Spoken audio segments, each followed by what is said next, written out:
अगर आप भी अपनी जिंदगी को आसान बनाना चाहते हैं तो जल्दी से सब्सक्राइब कीजिए ब्रिज कन्या को।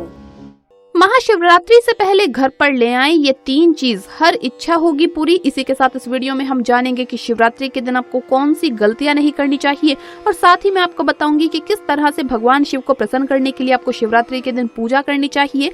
भगवान शिव को जल चढ़ाते समय बस ये 2 शब्द बोल दे दोस्तों, आपकी हर इच्छा जरूर करेंगे शिव जी पूरी। तो पूरी जानकारी के लिए इस वीडियो को अंत तक जरूर देखिएगा। नमस्कार दोस्तों, स्वागत है आप सभी का एक बार फिर से। दोस्तों सच्ची श्रद्धा से कमेंट्स में जरूर लिखे हर हर महादेव। दोस्तों शिव भक्तों के लिए महाशिवरात्रि का पर्व बहुत ही महत्वपूर्ण और पवित्र पर्व होता है। शिवरात्रि यानी भगवान शिव की रात्रि। हर महीने के कृष्ण पक्ष की चतुर्दशी को शिवरात्रि का त्योहार मनाया जाता है। इस प्रकार से पूरे वर्ष में 12 शिवरात्रि होती है, लेकिन फाल्गुन कृष्ण पक्ष की चतुर्दशी को आने वाली शिवरात्रि सबसे अधिक महत्व रखती है। इसे महाशिवरात्रि कहा जाता है। महाशिवरात्रि की तिथि भगवान शिव के भक्तों के लिए किसी महोत्सव से कम नहीं।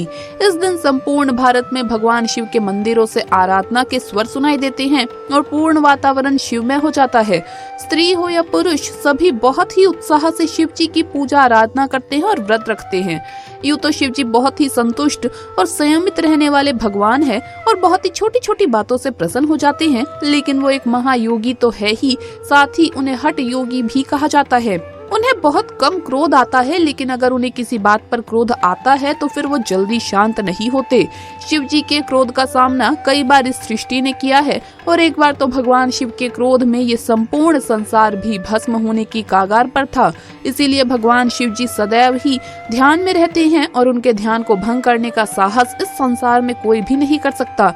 इसीलिए हमारे शास्त्रों में भगवान शिव को प्रसन्न करने के लिए, उनकी पूजा अर्चना करने के लिए महत्वपूर्ण नियम बताए गए हैं, जिससे शिव जी आप पर क्रोधित न हो।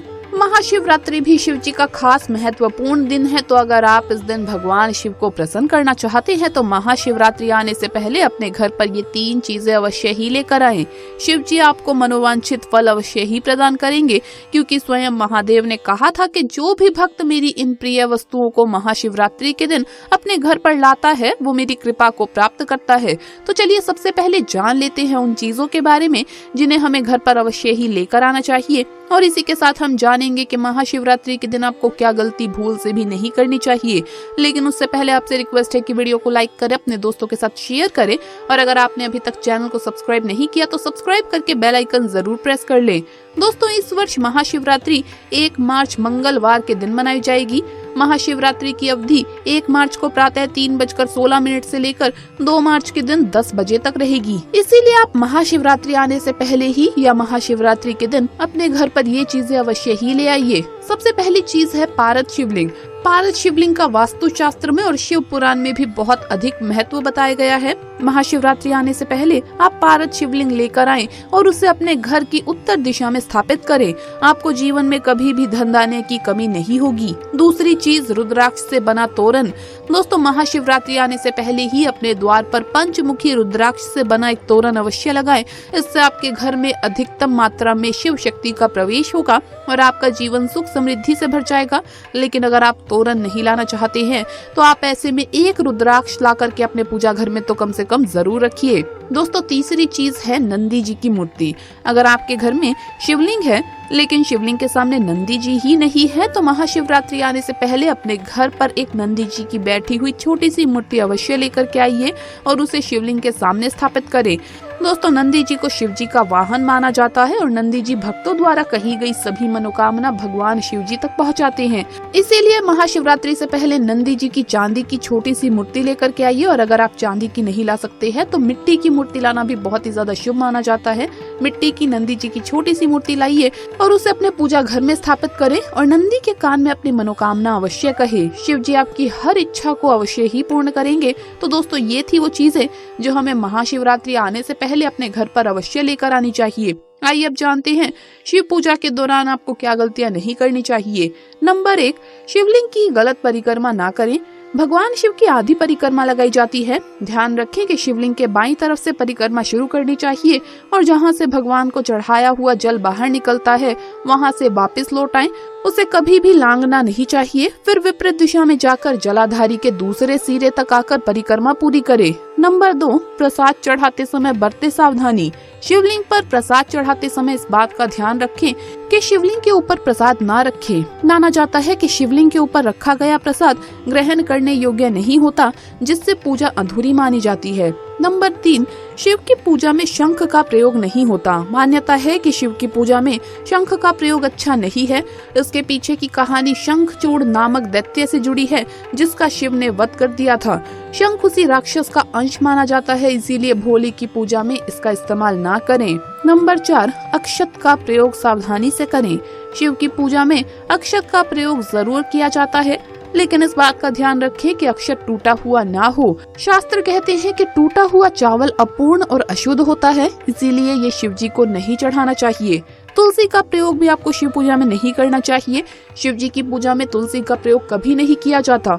पौराणिक मान्यताओं के अनुसार भगवान शिव ने वृंदा के पति जलंधर का वध किया था। वृंदा के पतिव्रता धर्म को जलंधर का रूप धारण करके भगवान विष्णु ने तोड़ा था।